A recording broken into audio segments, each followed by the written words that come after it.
Alright, let's get the stream up.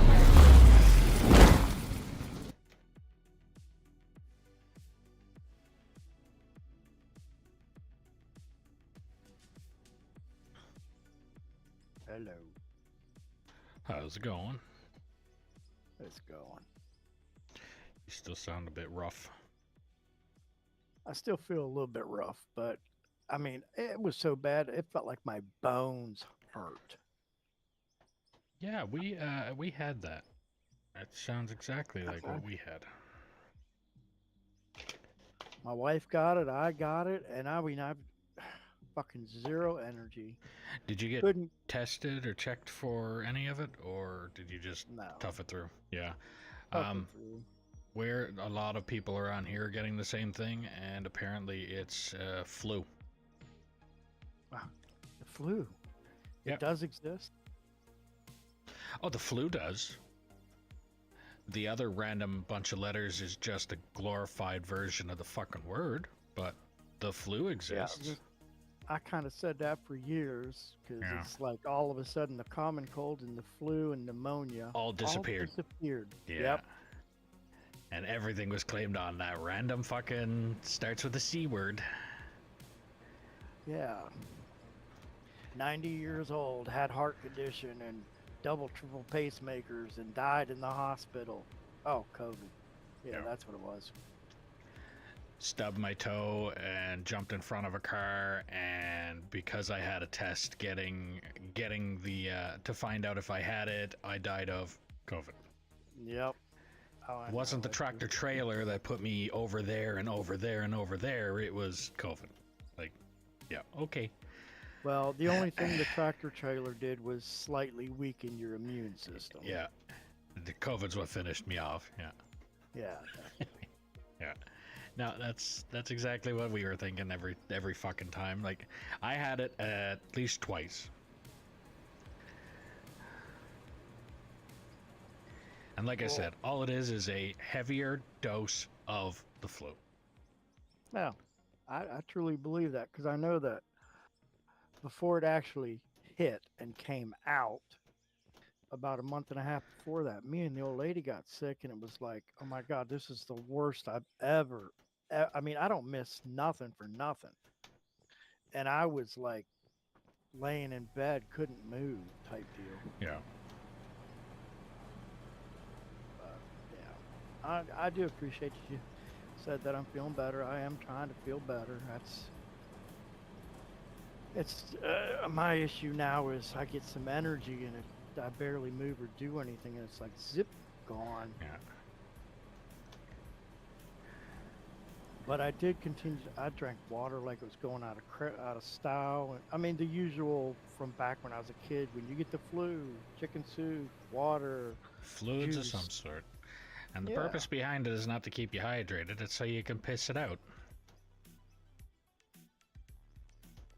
Yeah, because there's basically only two ways anything gets out of your body. Sweat or piss, yep. Yep. Yeah, well, three then. You know that annoying, oh crap, my stomach hurts, gotta go. Yeah.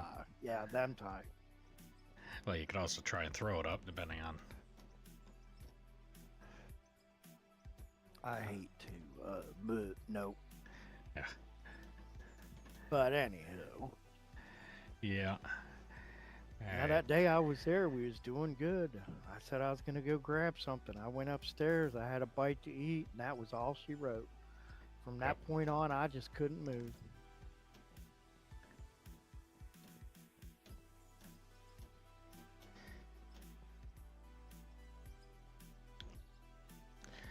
Alright, I think it's gonna be truck and loader time. We'll finish off this shelf. I got this turnaround point done, so... I see that. What's the pathway to get down there? Same way. Oh, clear around the outside? Yep. Okay. I didn't know if I was looking over on the left-hand side. I didn't know if you cut something down in there temporarily. No, I actually made it because I think Angelo, when he was on here, he was using the old road to come out of the lowest pit and then come up around here. And after I seen that, I was like, yeah, I need to I need to make it so that you can't come up that way anymore, because all of that work put into making the big, long, dragged-out haul road going around, and he's like, nah, I'm not going to use that. It's like, well, I'll fix that.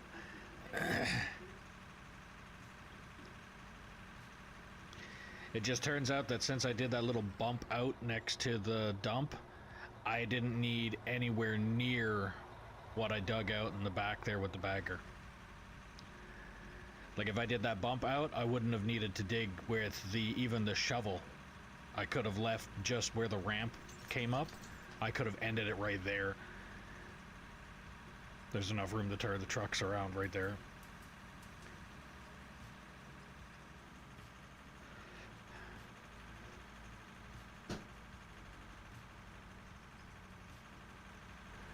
But I think I'm going to line up as many of the trucks, probably all of the trucks as I can down here, and just fill them. And then once they're full, dump them off. I was watching the other day, kind of in and out watching, and I seen you have like 6 or 7 trucks lined up. Yep.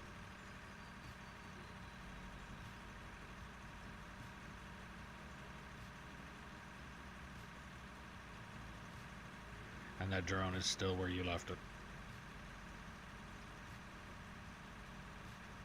I haven't bothered touching it.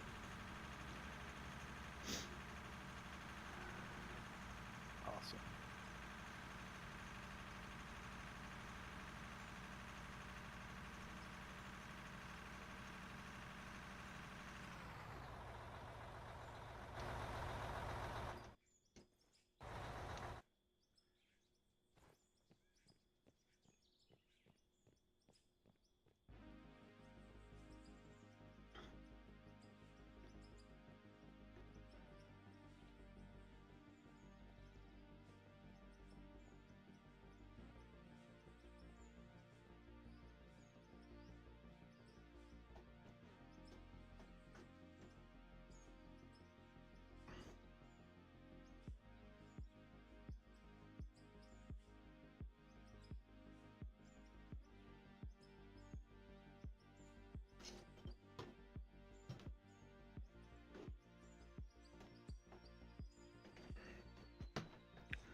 Alright.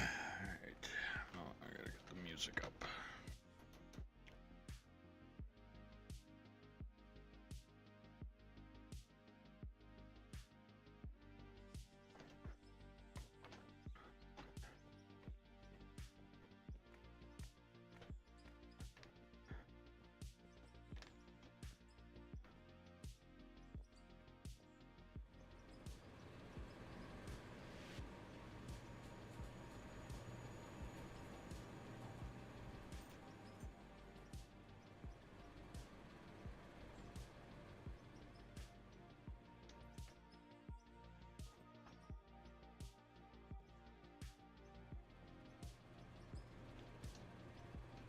How many trucks do you want to put down there?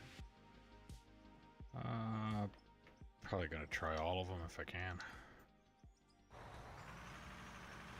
And I'll line them up down the wall. If you wanted to line them up in a different spot for yours, then you can do that too. Don't matter.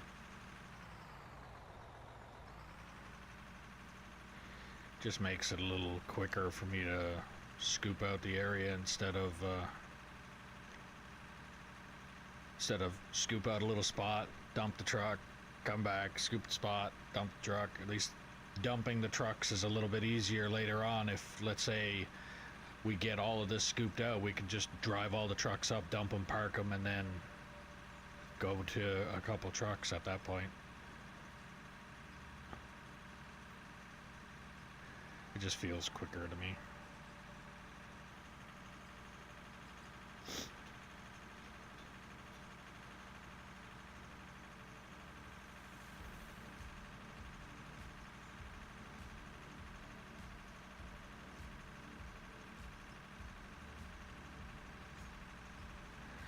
can line up 4 of these. I'll grab the loader and start loading them if you wanted to just continue bringing the trucks down. Sounds like a plan.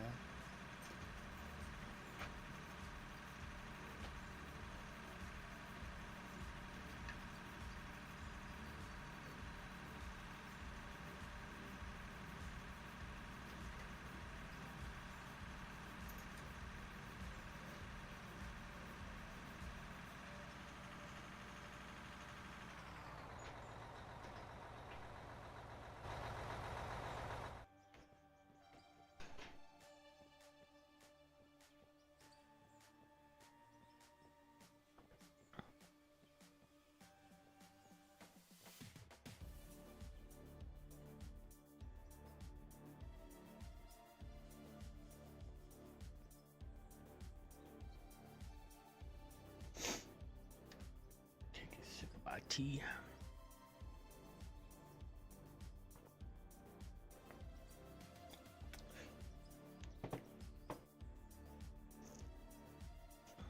Okay, more than a sip, but okay.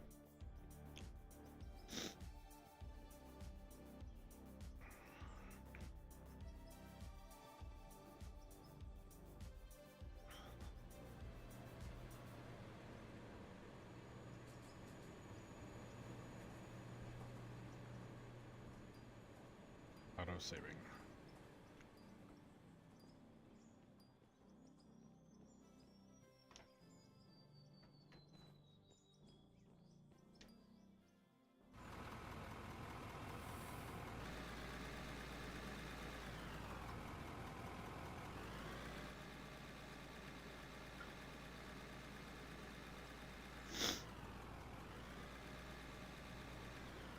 And I forgot to.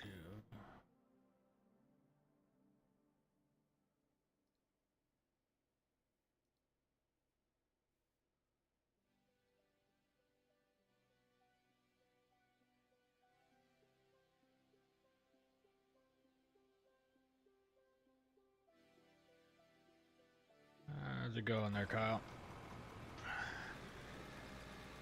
That was what I forgot to do, was put up the other chat. So now I can see Twitch, Kick, and YouTube. I'll pass you on your left.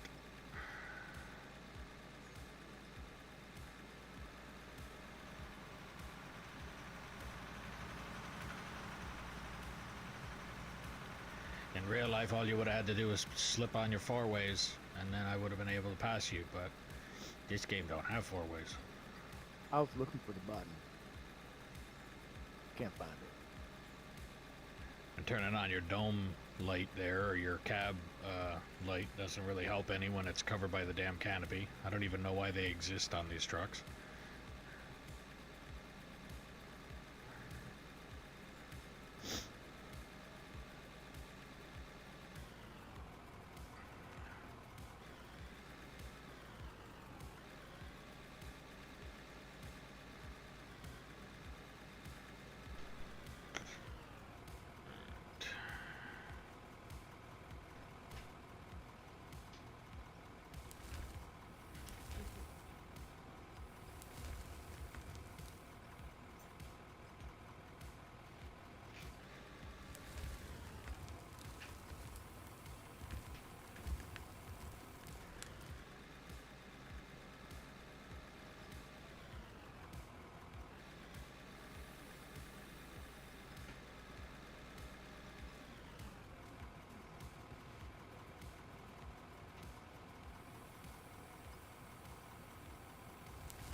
Okay.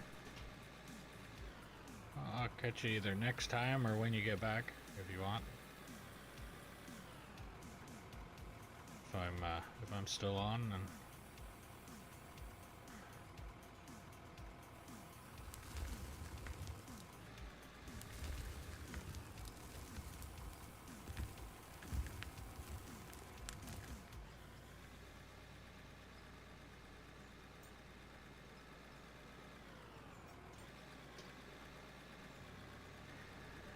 so I ended up having that phone call, and I also ended up having the phone call with the lawyer after the fact.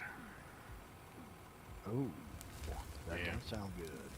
Well, actually, it was really good, and I'm actually surprised as to what the lawyer told me to do. So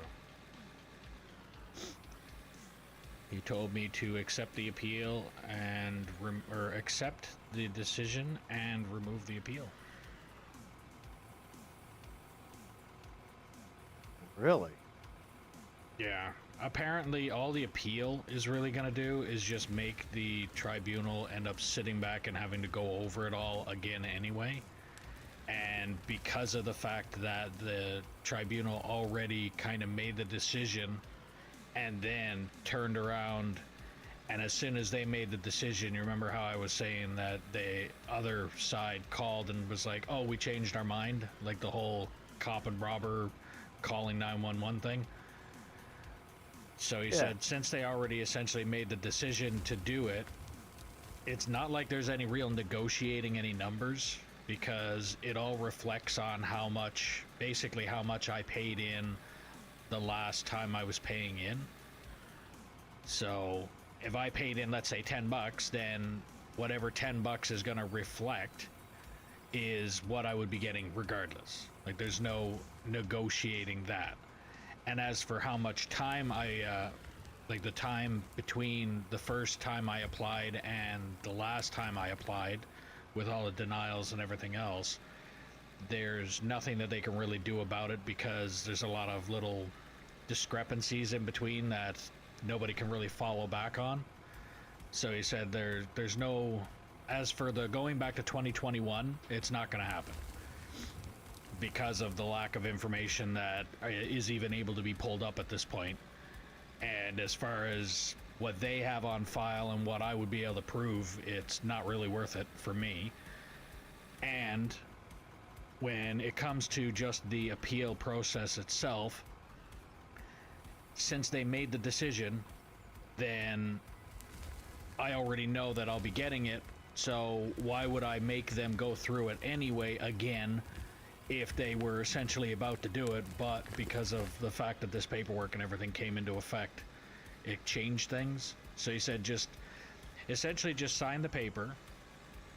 And yes, I understand that it sounds like you're signing a blank check to them, but you're not, because you can only get a certain, like, they're the numbers of the tiers of what you can get is what you're going to get regardless. There's nothing that you can really do. There's nothing they can do. They can't screw you on those numbers. But he did say if I get like a certain amount, which I'm keeping them posted regardless. As soon as I get that first check, I'm taking essentially a picture of how much they sent me, and I'm sending it to the lawyer, and I'm going to let them figure out if that number seems right or not, and that'll be it. But he did say, like, because they can't really screw you on it, they can either screw you really bad by putting you in the wrong column, or you're going to get what you're supposed to get regardless of the fact. So going through the appeal process is literally just going to drag out this process that much more, to the point where you have a very slim chance, but there's still a chance all the same that they could come back and say, oh no, wait, we're going to deny him, compared to just accepting it and going along with it, and you're going to get it anyway. So he made sense of what I was talking about. So in other words, they have a set formula that they're going to be using anyways. Okay. It's like, example would be, let's say somebody who works for McDonald's gets paid a certain amount of money. They're paying into this CPPD, Canadian Pension Plan Disability, anyway. It's essentially a tax. So you're paying into it regardless of the fact. Now, somebody who's working at McDonald's is only getting paid so much an hour. So they're paying in a percentage of their paycheck. Now me, or somebody in my regards, I was doing tire technician, I was a fuel and lube technician. Basically, you stick the name technician on the end of it, you know you're getting paid a hell of a lot more than what somebody at McDonald's was getting paid. And I was still paying a percentage of my check and not just paying a certain, like they don't have every single person on every single check has to pay this amount of money. They pay this percentage. They pay like point something percent of their check, essentially, or per dollar or whatever. So when it's all said and done, there's almost like tier brackets of, I either get paid the low income, or I'll get paid a medium income worth, or I'll get paid a large income worth, or something like that. So I could either be paid, somebody for instance that worked at McDonald's would only get paid like $600 a month, or somebody that was working, let's say, for one of the oil sand sites out here as a CEO and got beat up and something fucking happened and he had to go on it, he'd be getting paid $1,700 a month.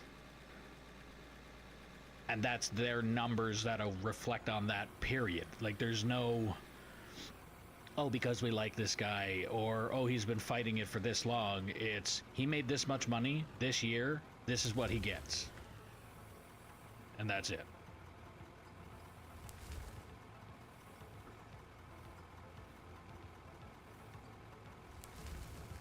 Okay, well, that makes a lot of sense. More Yeah. sense than what it did before. Exactly, and that's why I'm happy that I called that fucking lawyer in regards to it, because if it wasn't for him saying what he said, I've been like, I would have immediately jumped on the whole, okay, I understood that I was going to accept the offer. I knew that part, because at this point in time, the amount of pissing around that I've been doing, I was going to accept the offer. But the offer was also available there where I could continue the appeal so that they would look into it and see what kind of discrepancies, to see if I could, and in my case, what I was thinking was, if I signed the appeal, or to keep the appeal, they would go back and find out that I could get paid more. Because I was thinking if I was going to continue the appeal, they would come back and say, oh, well, yeah, he did put in this paperwork back in 2021, and it's all pretty much the same, so he should be getting that. But according to even what the lawyer said, what the tribunal said, and I couldn't care less about what CPPD said, because that's like talking to a robber and asking him why he robbed the bank, and listen to his excuse. It just doesn't make sense. They're going to come up with some kind of bullshit lies anyway, so as far as I'm concerned, I'm not listening to them. But the way he looked at it was, it will shorten the amount of time for you to get it, and because there's no real negotiating the numbers, you might as well just accept it. And like he did say, though, if for some reason you feel like you're not getting paid enough from what you're getting, then just send the number in, and apparently, according to him, all I have to do is give him like authorization to look into my income or my tax returns or whatever it is that there is. And with a little bit of time, he said he could come up with the actual numbers of, like, this is what you should be getting, and if they add up, they add up. If they don't add up, then that's where we would go from there. But again, if I get something that's going to at least make my life a little easier, take care of a couple of my bills, then I'll be fine. But if they come back with, like I said, there with somebody that worked at McDonald's where I'm getting $600 a month, my fucking rent alone is $1,100 a month.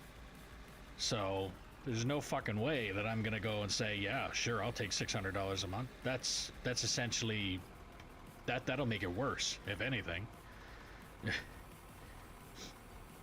I agree with you there. That's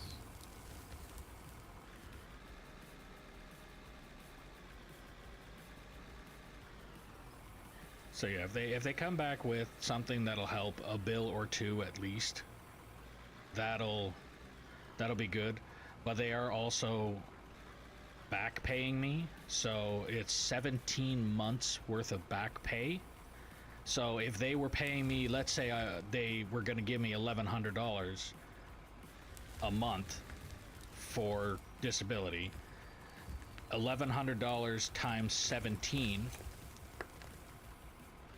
that's how much they're going to be back paying me. That's the that's a check they're going to send me. 17,000 plus 1,787. Yeah. 18. So if 18,7. yeah. So if they were going to give me, so that's how much they will give me in a check, and then continue paying me $1,100 a month. Now that number could change. That could be anything from, like I said, anything from $600 and up to, I think, 17 something is the maximum. Now I'm hoping, because I can't remember exactly what jobs I had in 2021, because at that time I was going from being, again, the turnaround up here is insane. I could be employed for one company one day and then like 2 weeks later laid off and working for another company, and that would have reflected like half of the year in some cases. Oh, I'm union too, so I had Yeah. 1 year when it was tax time. I had 7 W-2s because I worked for 7 different companies in one freaking year. Yeah, exactly. And at that time I was also working, like 2017, I was working for turnarounds. So shutdown. I was shutdown chasing, essentially. I don't know if you know what that is, but when a site out here, so shut down, essentially, when they say shut down, normal people will think, oh, they shut it down, meaning I get to go home. No, when they shut it down, that means you're working your ass off because they have to get brought back up again. They shut the site down. It's basically quick maintenance. Yeah. I'm also saying it in regards to anybody that's watching, even though it doesn't look like I have anybody watching right now. But yeah, turnaround is essentially or shutdown is, they shut down the processing, but they need that processing back up and running as fast as possible. So it's shut it down, clean it up, put it back together again, and you need to do it as fast as possible. So that's when they hire everybody and their dog. And 9 times out of 10, people out there have a lower IQ than a dog would. Been there, done that. Like my father was actually driving one of the, well, it's a yellow school bus, but it transports all the employees around the sites and stuff. They just call them yellows. But he was off for his set, and then he came back and he looked at one of the supervisors that he knows gets on his bus, and he's like, have you happened to notice the increase in mass stupidity lately? There must be a shutdown. Yeah, oh yeah.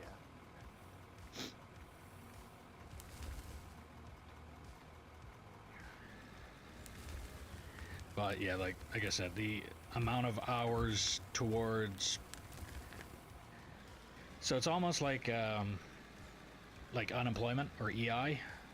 When you work for a company for so long, you're either going to get the maximum amount because you were working for a company for a while and got all of your hours towards it, or you're working for lower income companies and you get less than that, so you're like, it reflects how much money you made that year.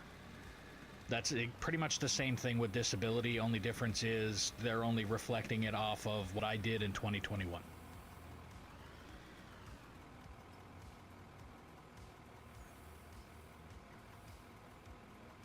So it kind of sucks, but at the same time, there isn't really anything that I can do. Like, I can't, if I went and tried to go work right now to see if I could get those hours, they would literally look at me and go, oh, well, you're not disabled enough.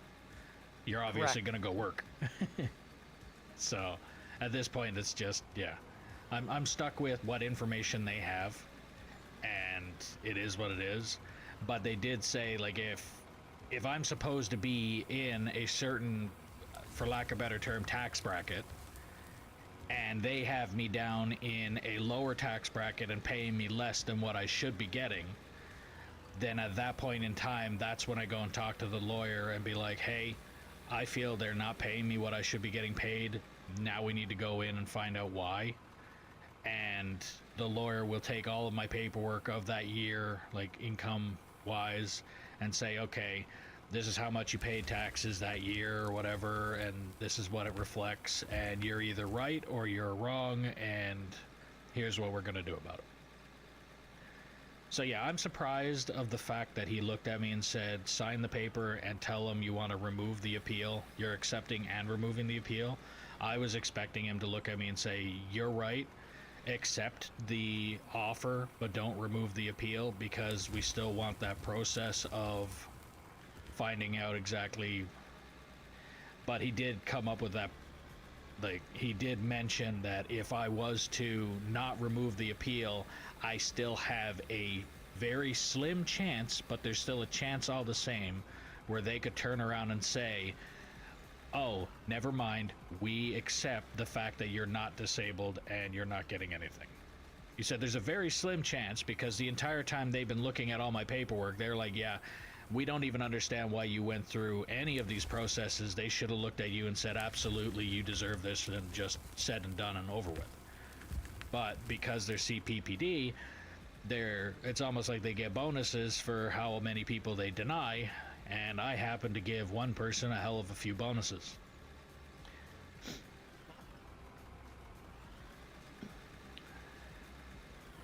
But I know there's my wife's coworker has a wife that's terminal cancer and everything else, and she was fighting it, and apparently they denied her too. Like, Well, we knew in the first place, no matter what, like you said before, the very first one is going to get denied. That's just a given. yeah, he's like, well, how bad does he want it?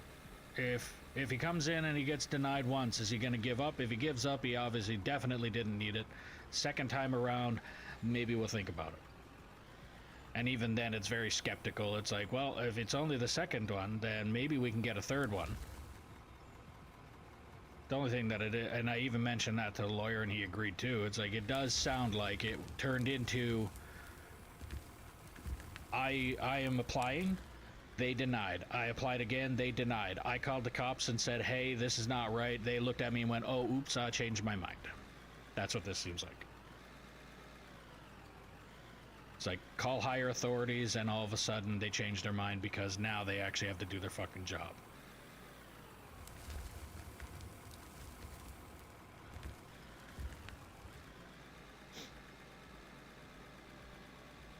The shameful thing is the fact that you get penalized for the scammers from 30, 40, 50 years ago. Yeah, not only that either, but look at it this way. If they were to have accepted me the first time I gave them all the information that I was supposed to be given, like the first time I would have been getting paid since 2021. Just think of how much money they fucked me over on.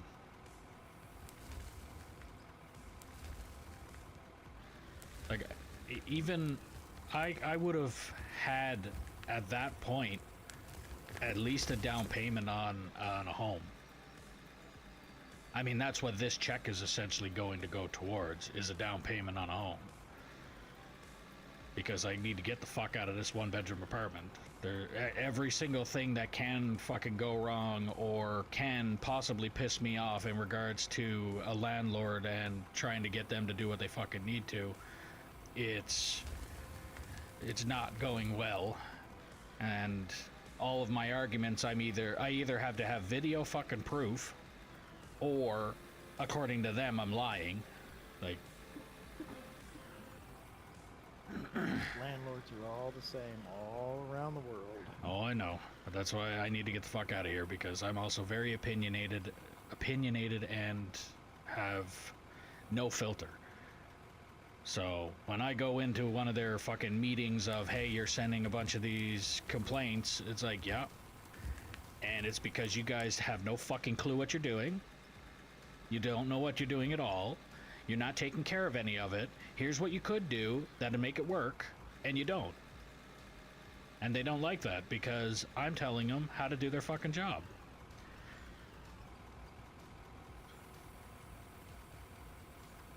And when I tell them how to do their job, it costs them money.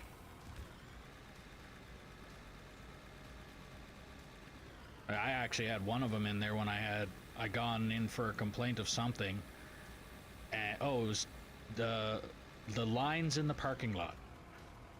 So the parking lot that we have here, they don't. You can barely, you barely see the little yellow line of where the parking stall would start and end.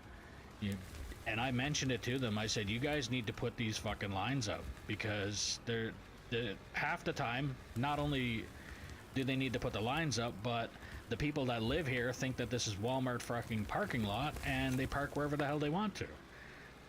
So you've got guys that are coming in here parking like it's Walmart parking lot, where they drive like a fucking Pac-Man.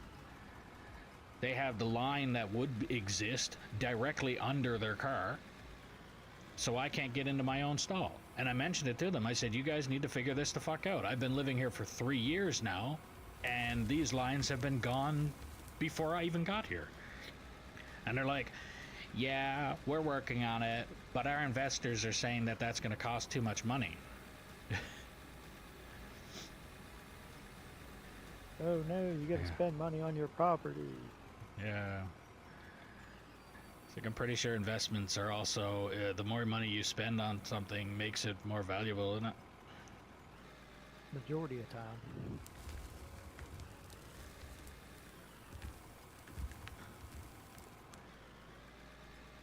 So yeah, I'm done with the landlord, and done with, I mean, I've lost quite a few of my patience. I used to have a lot of patience. I still have a lot of patience for common sense, non-common sense involved things. Like, if you're doing something stupid, but it's something that if you don't know at all any better about it, and it's not really like, don't put your foot under something while it's falling, then I can have a lot of patience. I used to train people who had no idea essentially what a fucking tire was, to being able to change them without supervision in less than 3 weeks. I had a lot of patience, but nowadays the people that live around here, I'm looking at them like, oh, all right, you're a fucking idiot, prove me wrong.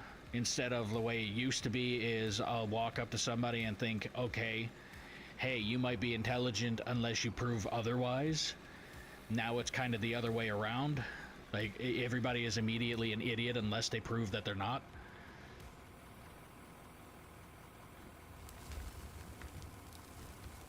It's called natural selection. Yeah. Oh, if that happened. Jeez. And then was it Bill Gates? Bill Gates is the one that's talking about how cow farts and everything is the problem, right?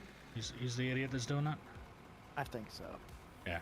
He'd have his way if natural selection actually was allowed to take its course. Holy fuck, the population would be cut in half, if not more.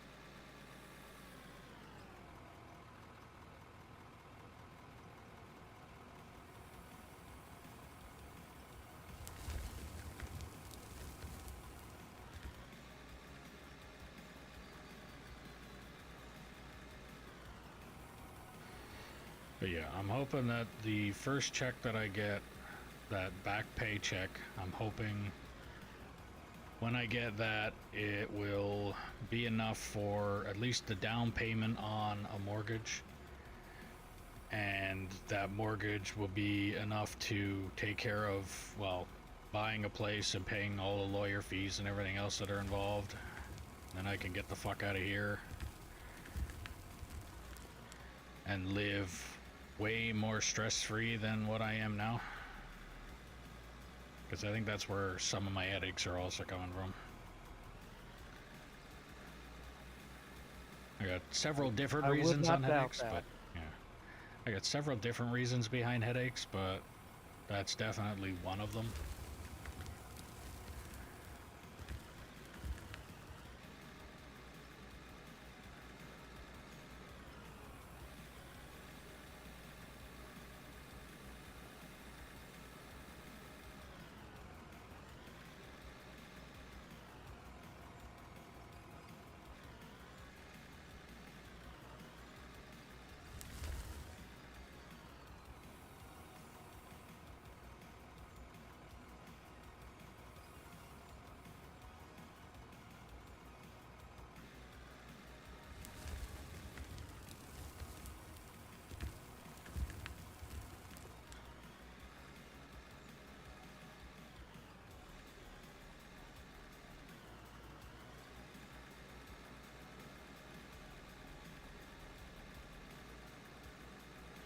But now it's just a matter of waiting. And when it comes to this department, it's another one of the biggest pains in my ass that I couldn't understand. Or, well, I understand because of the stereotype, because they definitely fucking live up to it. But it's like, I hand in paperwork. They tell me they'll get back to me in 6 to 18 months. And then when they make a decision, they come back and they're like, okay, well, if you don't like our decision, you can appeal it, but you have 30 days. And if you go anything over that 30 days, you have to give us a piece of paper saying why you went over that 30 days. And it has to be a legitimate reason, otherwise we're going to turn it down.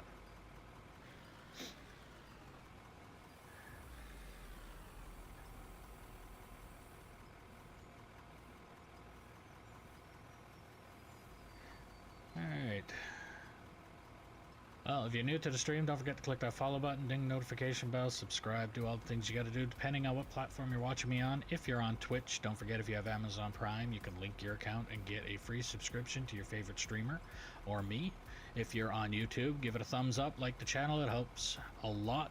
If you want to help out the channel a little bit more, there's a link in the description below for merch where you can get stickers, mugs, hats, shirts, sweaters, jackets, backpacks, things like that. Every little bit helps and every little bit is appreciated. If you want to play on the map that we're currently playing on, all you have to do is put in the comments below that you're interested, and I'll do what I can to get you the server info. All that I ask, because trolls exist, is that you operate truck and or roller until deemed competent or prove that you're not a troll. Then I can get you into bigger and better equipment. As an incentive, I will buy a new haul truck and give you the opportunity to paint it whatever colors you want to paint it. That truck will then be yours for the duration of you playing on this map.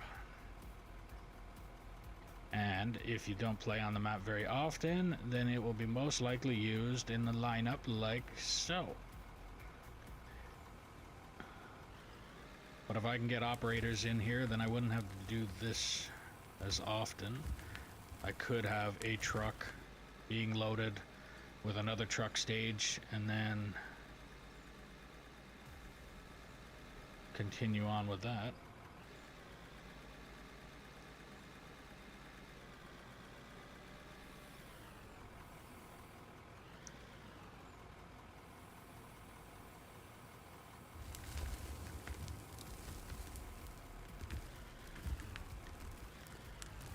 Love filling two trucks at the same time.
Wait for the fog to go away.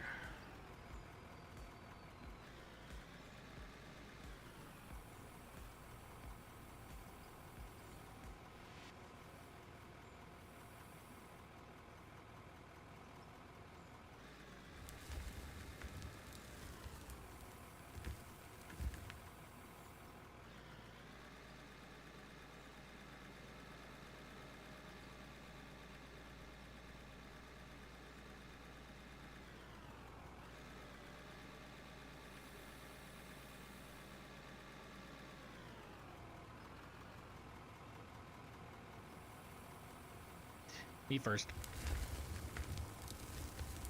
I seen that.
Probably start parking them back at the front of the row again.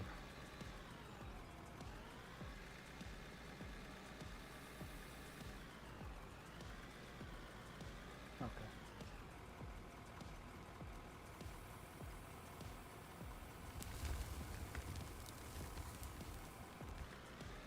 I mean, having somebody emptying the trucks, I probably didn't need anywhere near as many of these trucks down here, but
get that.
I should just go up and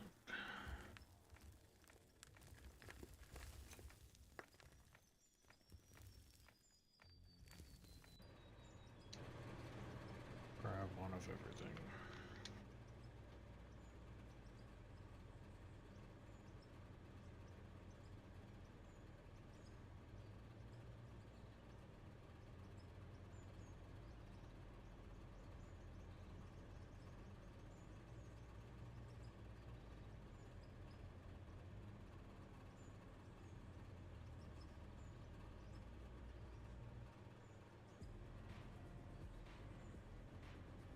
And an extra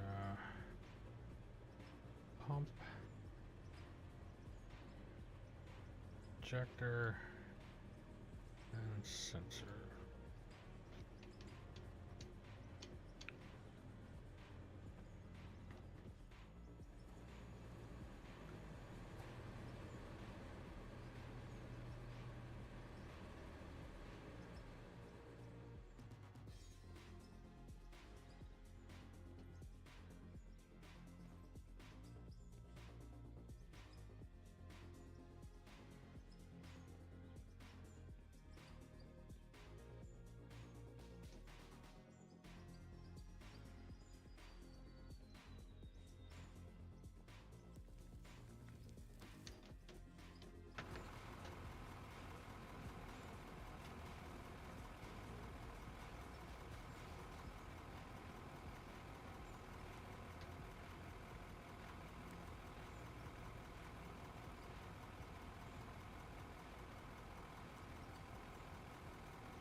That's still broken.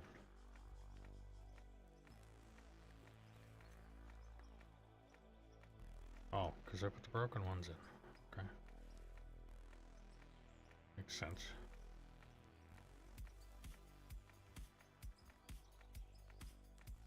Pump. Injector. Sensor.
If you wanted to go grab the other loader and pick away at this with me, you can.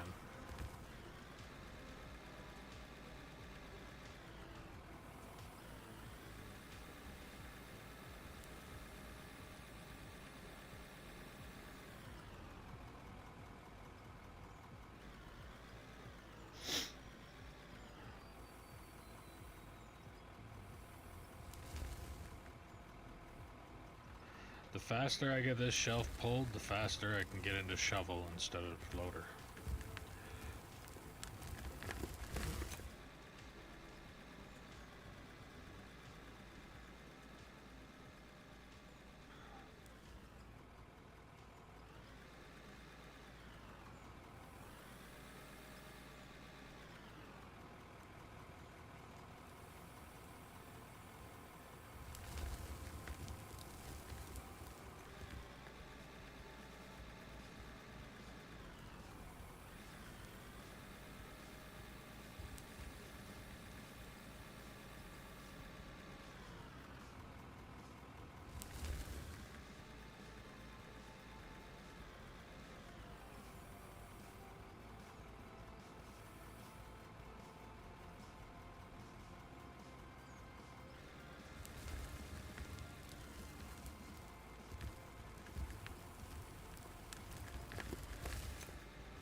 I'll load up the lever.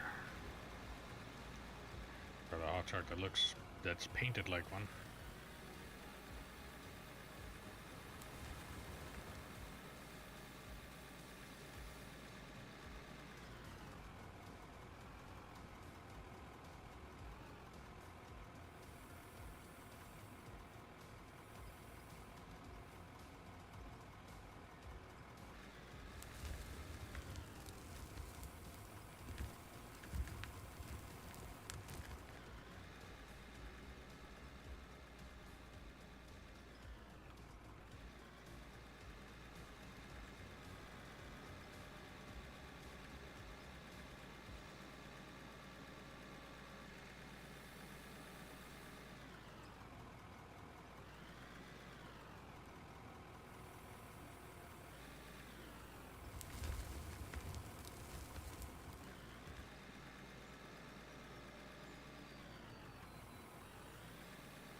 How's it going? Nice. Thank you. It's taking, I don't even remember how many hours I've got on this now.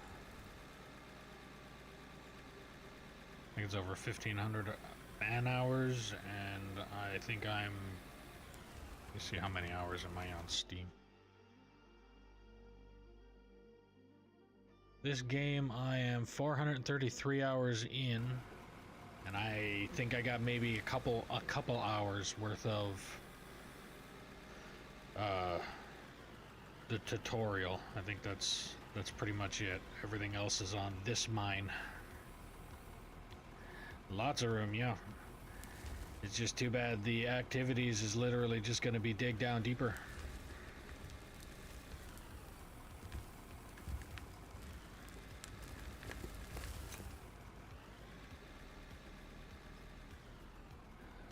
No, at the when I load in, it actually tells me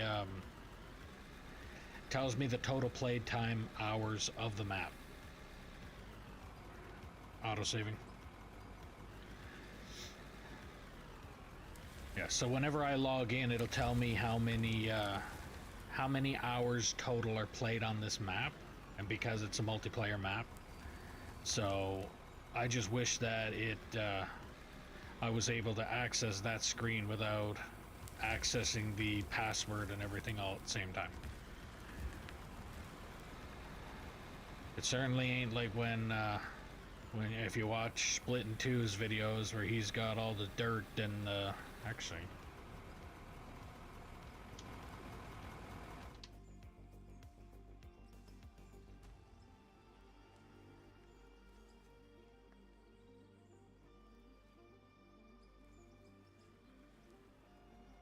Today, yesterday. Profit income review? Transaction? No.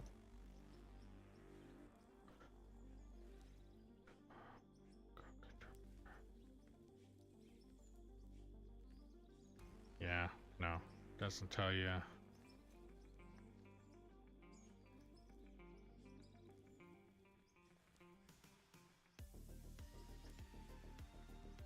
Bank? No. Players? No. Wiki, top chat, skill. Yeah, I can't get. I think I only have 60 hours on. Oh. Yeah, this is the first map that I have played. But as you actually, yeah. First map that I've played, and as you can see, so when you start on this map, that's the little city you start with, the little sell point and the fuel station, and there's a little bit of a road that comes down from here, and then it led into a little pit mine that was right here. So as you can see how much of that we have dug out, and a good chunk of this was done by the bagger. But what ended up happening, this is the haul road here that goes to the dump, and what we're doing is cleaning out this shelf, because if I was to take a shovel from here or here and dig into here, I'll probably have about that much extra material on the top of the bucket, so the bucket won't go all the way up to get it. So I'm getting rid of that shelf to go in comfortably with the shovel, and I call it the electric shovel because that's essentially what it would be if it was real in this one here. Yeah, there's quite a bit of, like I said, if you were to open up, what is it, Ore Mountain, Iron Ore Mountain Pit or something like that. I can't remember the name of the actual mine, but if you were to open up that map, it would literally be the city, and then I think the pit is like right here. That's it. That's all you get for this map to start, and the amount that we've opened up, and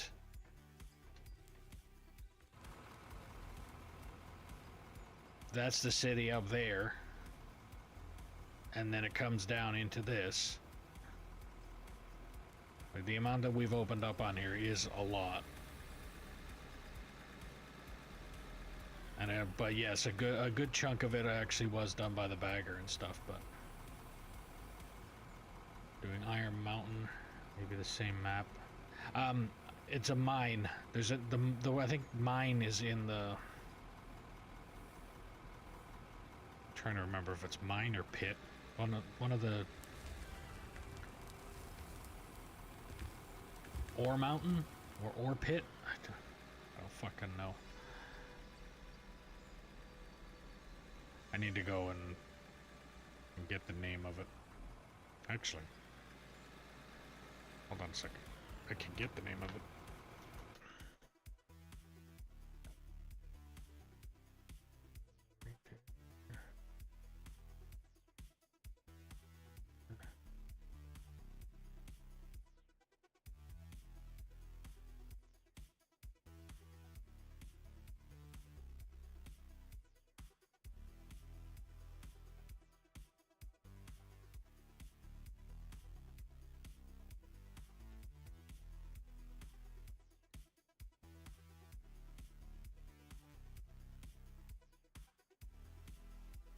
Kidding me?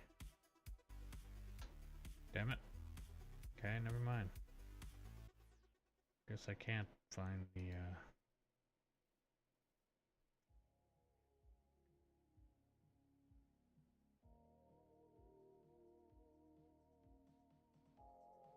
yeah, no. Can't find the name of the map. But yeah, it's a mine pit. Like the name is mine. It has the word mine in it. I'm pretty sure it's mine. But yeah, there's a good chunk taken out of it, and all it literally started off with, because I've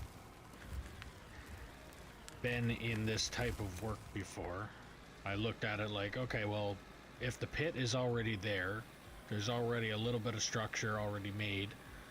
All I'll do is just go in and make it a little bigger and work my way down from there, and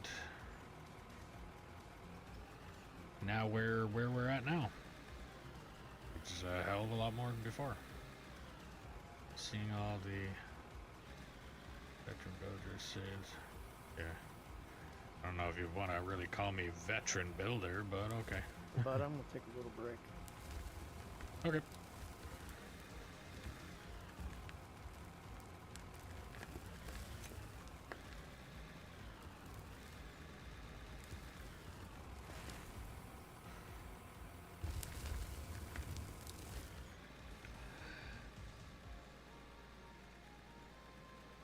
But yeah, I think it's like 1,500 hours, if not less than that, in total man hours put onto this map. But for the amount of material that's been moved. But I also did start this before they added the big bagger, and before we added the big bagger, most of the material was being moved by loader and truck and shovel. Kind of have the same thought on mine, expanding it out and trying to keep it kind of the same. Over 1,000 hours, I'd say. 1,000 hours, I'd say, is a little experience compared to my. Well, it also depends on the experience prior to being on the map. Would also make the difference.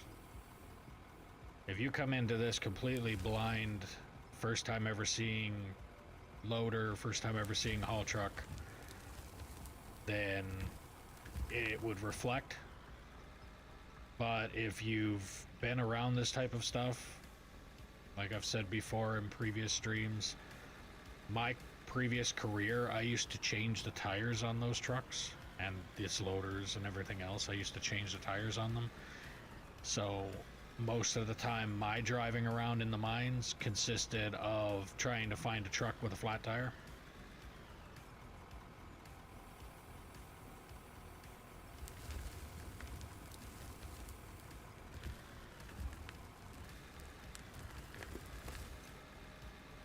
And then I did a little bit of training driving them.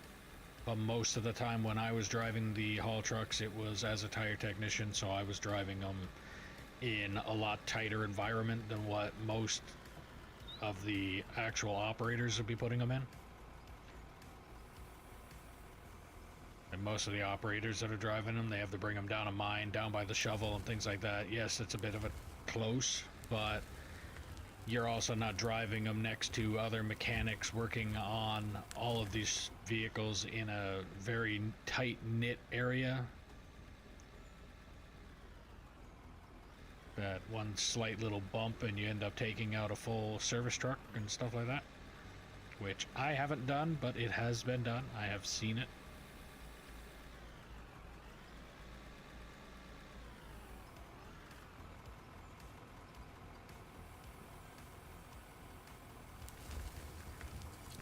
It is, yeah. And thanks for the follow.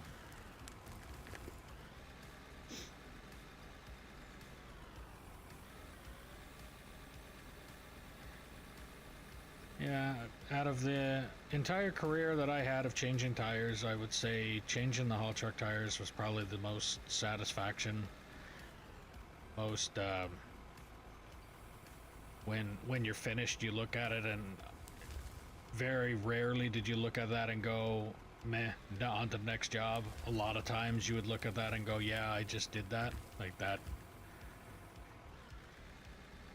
Can't imagine trying a tire change on those giants. Well, it's essentially a forklift or a front end loader with a specific attachment on it that they call a tire manipulator.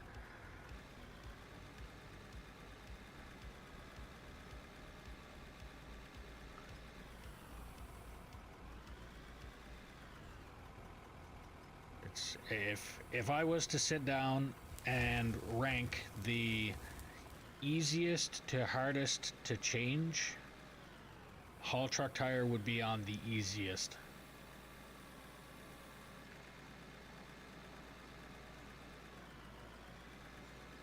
And it's because most of the work is done by the machine.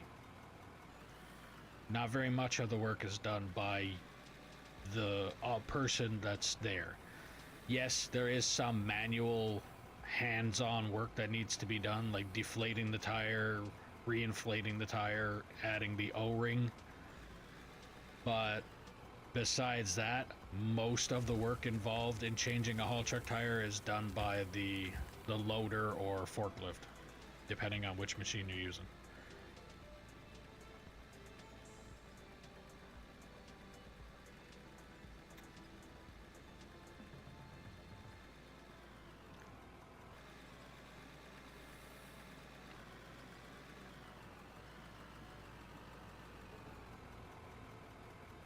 I think the hardest part of the haul trucks changing things is if you're changing the full wheel assembly, because that's 83 nuts. Your typical vehicle has like 4 to 6 or 4 to 10 even sometimes. Haul truck tire has 83.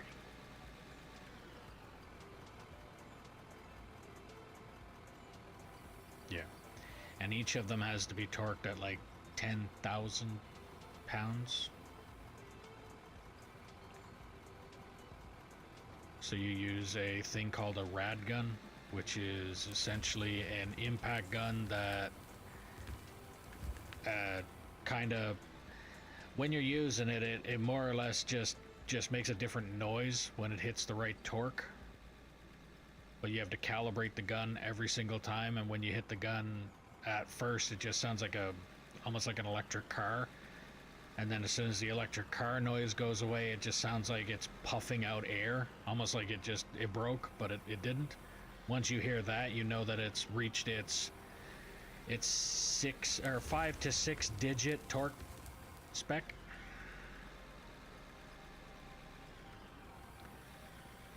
But you also got to think those studs are still, they're not much bigger than actually they're about that. That's pretty much the nut that goes on. Now, meanwhile, the part in the middle is a little bigger, but a roll of electric tape. That's basically the size of the nut that goes on one of those. 83 of them. And each of them gets torqued to quite a lot. So yeah, like I said, one of the hardest parts about it is you're using a thing called a rad gun, and that rad gun can be anywhere from 50 pounds to almost 200 pounds, depending on what attachment you have on the front of it. Because the gun itself could be the size of... the gun itself could be about the size of a chainsaw, without the blade on it. And if you're doing a front, like a front wheel, that's all you want. But if you're doing the back wheel, in order to get to the nut, you need to have an extension on it, and that extension can be anywhere from 3 to 5 feet long. And it also has to be able to withstand the amount of torque that I was saying. So the thing is usually... it's about as thick as this box.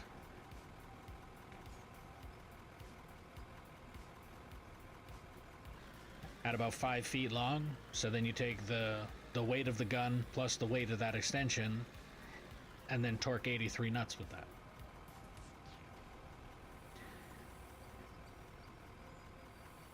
Yeah, it's quite the fucking workout. But then you also look at somebody that was in my situation, where I had a pinched nerve in my neck at the time for my herniated disc. So my hands, half of my hands, literally half, like middle of my pinky finger, or middle of my middle finger to my pinky finger, was numb all the way up to my elbows. And I was doing a torque on one of those trucks and ended up dropping said rad gun. So at that point in time, that's when I clued into like, okay, well, I gotta go get this checked.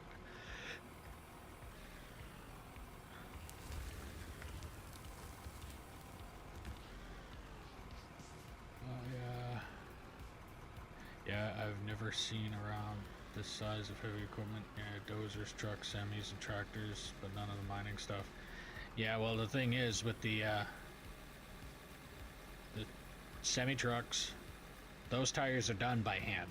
They're changed by hand. Bars, pain in the ass. If, like I said, if I was to rank them, haul truck tire would be easiest. Tractor trailer tires would be the most difficult. And I don't mean like complicated, I mean painful in the amount of fucking work that are involved in changing them. I would rather change haul truck tires any day of the week over tractor trailer tires. And if I had to choose, it would be haul truck, passenger light truck, or quad tires even, and then passenger light truck, and tractor trailer would be last on my list. I'd even rather change skidder tires, and those are also still done by hand, but because you can take big bites with a bigger bar, they're a little bit easier.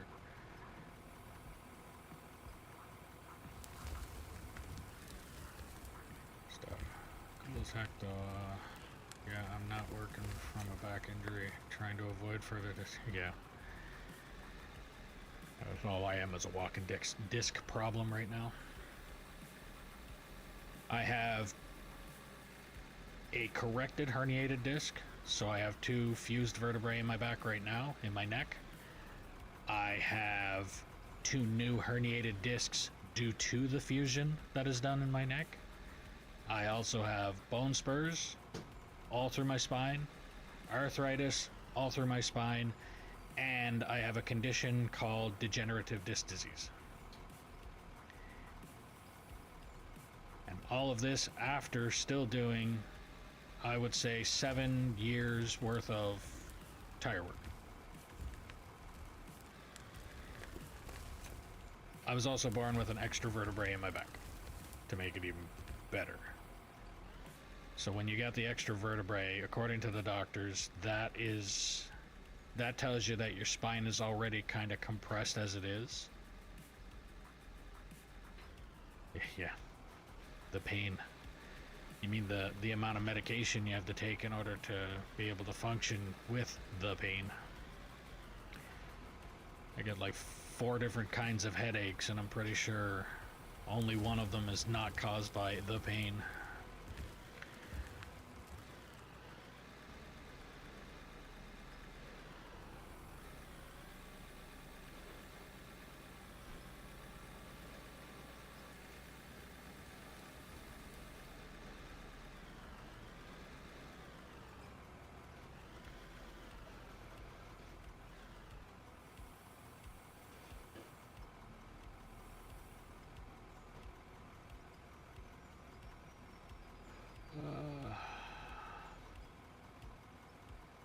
That's why we sim not bumping around in Rook out. Yeah, exactly.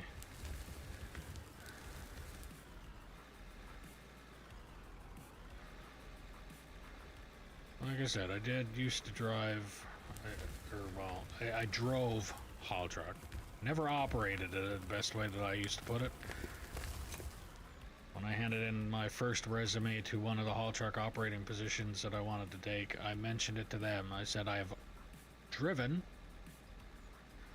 haul trucks quite often. I worked for Cal Tire, I worked for North American as a tire guy, and every other friggin' company out there you can think of. So I have driven these trucks. I have not operated these trucks. I've never driven up to a shovel. I've never driven up to get loaded by anything. And this was before I actually did, but that's what I was telling them. It's like I've had to put these trucks into very tight situations and bring them to my tire pad and things like that, change tires. So I've driven these trucks with flats all the time. And then, so I've never had to drive up to a shovel. I've never had to dump the truck or anything like that. And that's pretty much what I told them. And then they took that. So I was like, okay, good enough. Then I did 7 days worth of training actually driving the haul truck and got a MRI result back telling me that I had all that fun fucking stuff. Which they essentially said, you have too many back problems, you cannot operate this truck. You are now laid off. Alright, good enough.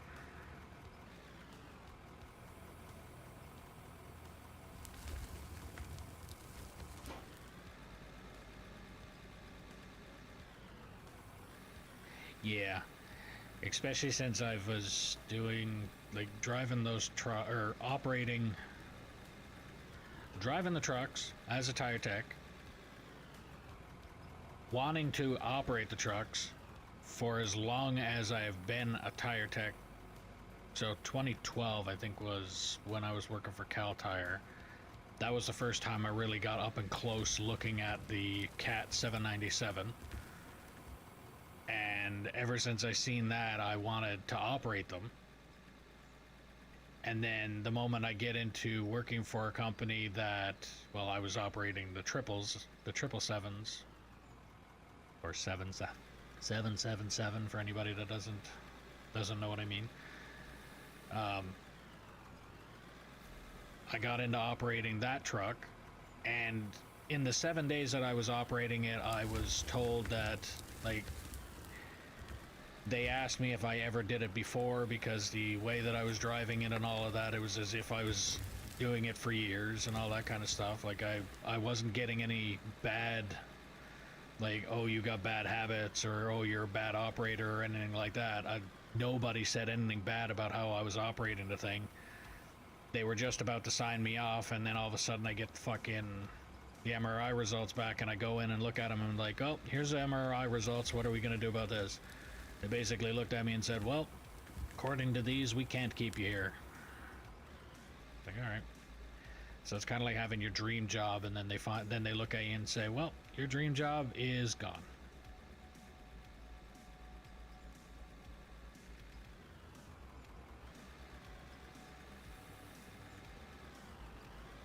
Well, it is what it is. I've lived in this city for 28 years. Almost 29 now. And this city is a mining city. I've seen this equipment, or the equivalent of this equipment, for that entire time. Then to be able to change the tires on it is just one of those accomplishments that I'm able to say that I've done it, and I know there's a lot of people out there that won't ever be able to have that opportunity. So to be able to say that I did is already one of those like high accomplishments on the list.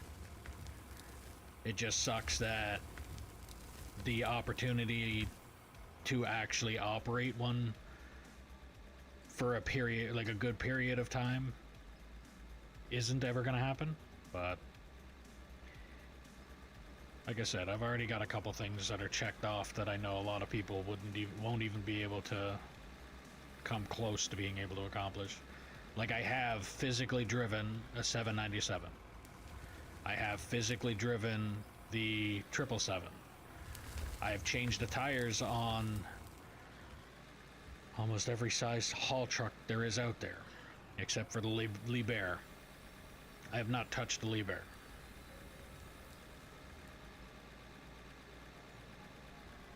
But to still be able to say that I have driven them, I've changed the tires on them, I can comfortably be around them without a problem, that kind of stuff, that's already an accomplishment.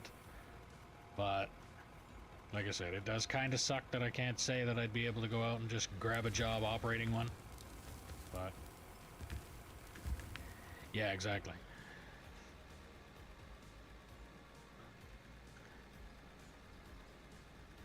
One of these days, though, I need to go to...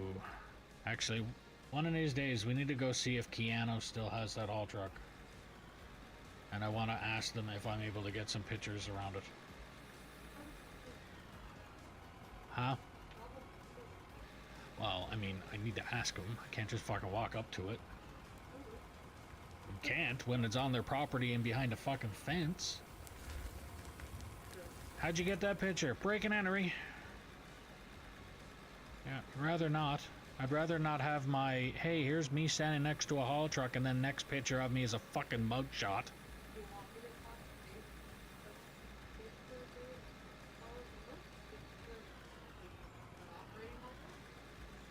All of it, if you could. Tell Jason, because Jason already fucking knows who I am anyway. Just tell him that I've never had my picture next to it because of all the bullshit that was involved. Cal Tire never wanted anybody to do it, and when I was out at CNRL, there was never a picture opportunity set up or anything like that. Yeah. I'm sure there'll be a truck shop or like whatever like that. Yeah, just go in and do it. It'd be nice.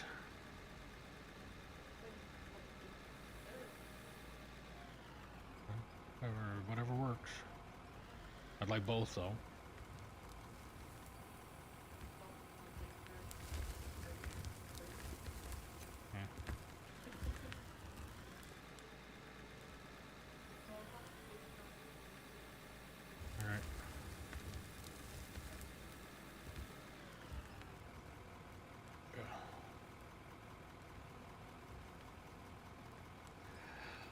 Well, that's the thing. There's lots of, and might as well put it out there now. There's lots of evidence that will be posted in the Discord in the summer on what kind of mining town and everything else this place is, because I know I have pictures.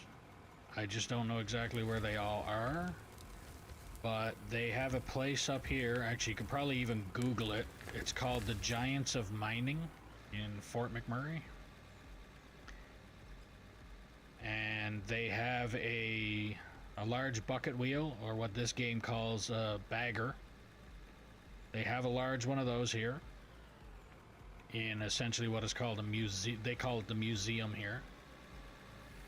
They have a thing that's called a drag line, which is basically just all cable run, like cables holding onto a bucket, and the bucket is literally dragged through the dirt to fill up and then lifted over a haul truck, and then the cable is just adjusted to dump the bucket.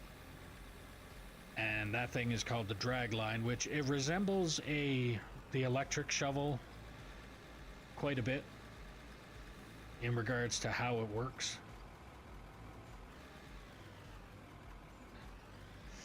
Well, like I said, this thing is a decommissioned dragline, so it's literally just, it just sits there, and you can only get pictures of essentially the carcass.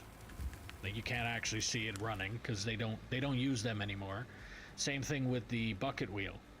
The bucket wheel's been decommissioned, and the reason that they don't use that anymore either is the example that makes perfect sense. The example that they've told us when I was out working on site is, look at it this way: you go up to a rock face, or the, like what's in front of me here, this rock face.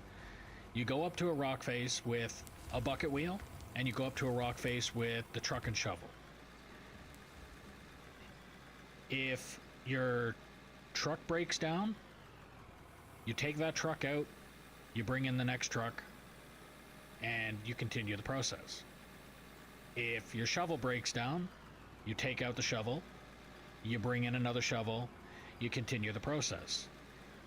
With the bucket wheel, if the bucket wheel breaks down, you're stuck. You have to fix what is wrong with the bucket wheel, so that entire area is down until that bucket wheel is fixed. That bucket wheel has so many different moving parts on it, and all of them involve constant maintenance. So when one bucket wheel goes down, that entire line is down. When a truck and shovel section is down, you can remove the piece and replace it and then continue. So that's the reason that they made basically the bucket wheel obsolete out on site here, is because of the amount of maintenance involved to keep the machine up and running, and the amount of times that if something was to happen with said bucket wheel, it would end up it would shut down an entire area, and then you can't do anything until that is fixed. So they stopped using it because of how much it would how much it cost and everything else with the maintenance involved, and to shut down everything due to the fact that that bucket wheel needed to be shut down and all that kind of stuff. Like, it turned into a shit show.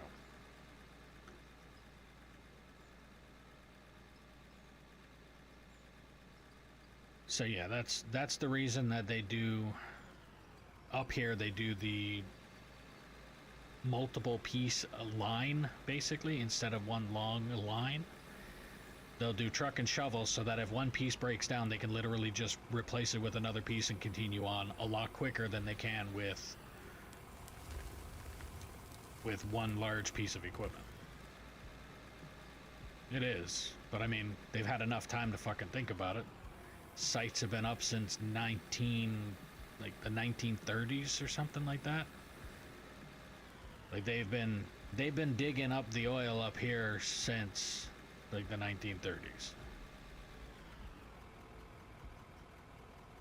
So they've had some time to figure out the kinks and all that. Yeah. And it's amazing how long it'll continue to go, even though there's some idiots out there that are like, oh, we're gonna run out of oil here in the next fucking... No, we're not. We're not running out of oil anytime soon.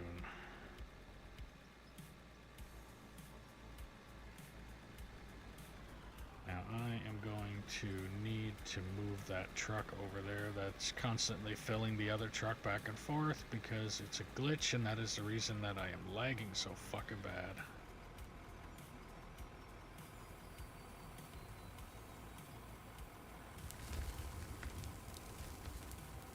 But yeah, in the summer I will be going out and getting a bunch of pictures.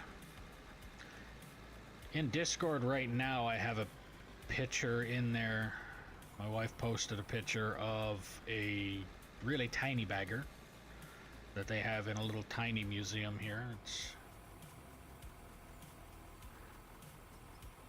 I think M even mentioned it when he looked at the picture. Because of how much snow and stuff was on it, he looked at it and thought it was on its side. But there's pictures in Discord.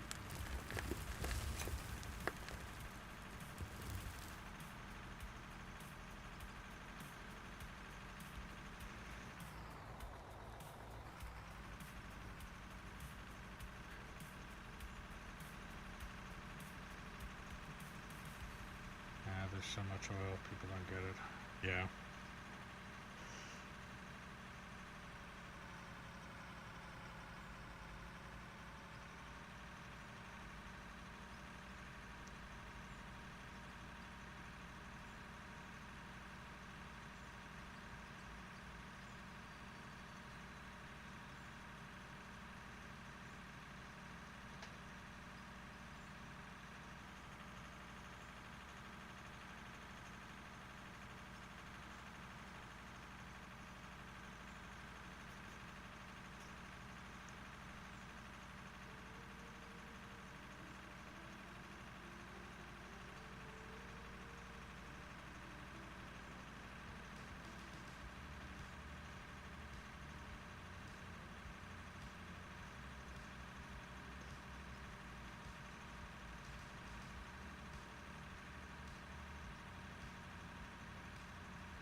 Ugh. Alright.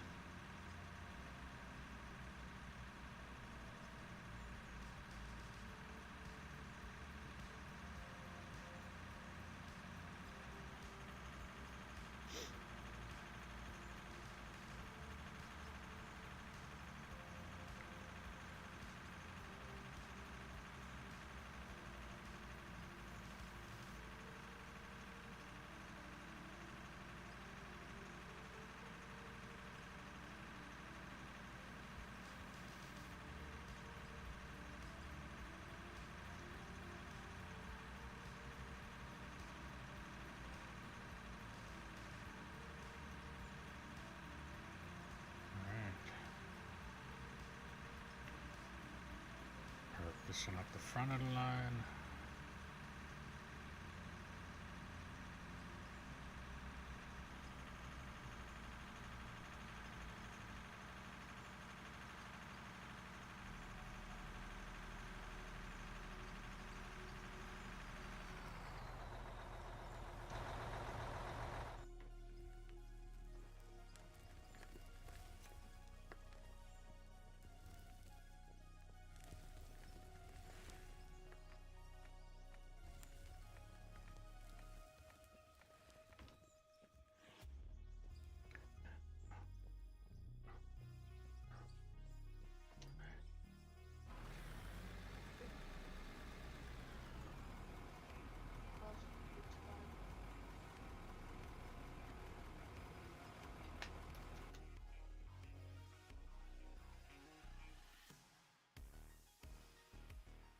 The network error.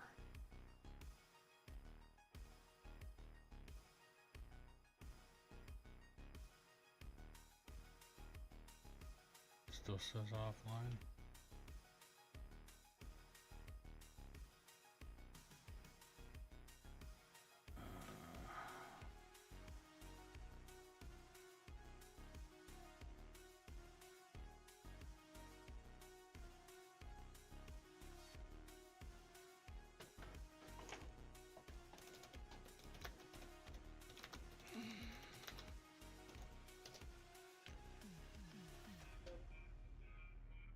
Huh? Kick has a little loading thing. No, that's apparently offline too.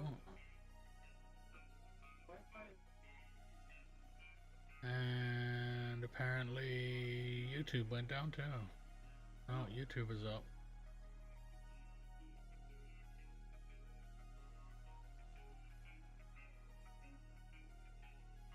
I think think it might have had something to do with that little bit of fucking that dirt mess up. Check network.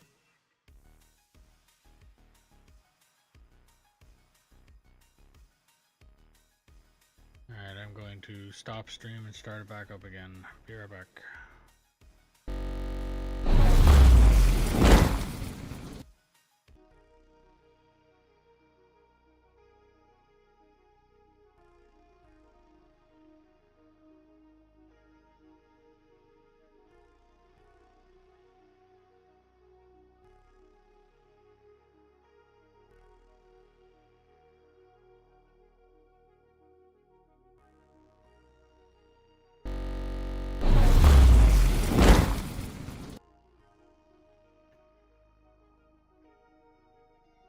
Okay, what the fuck?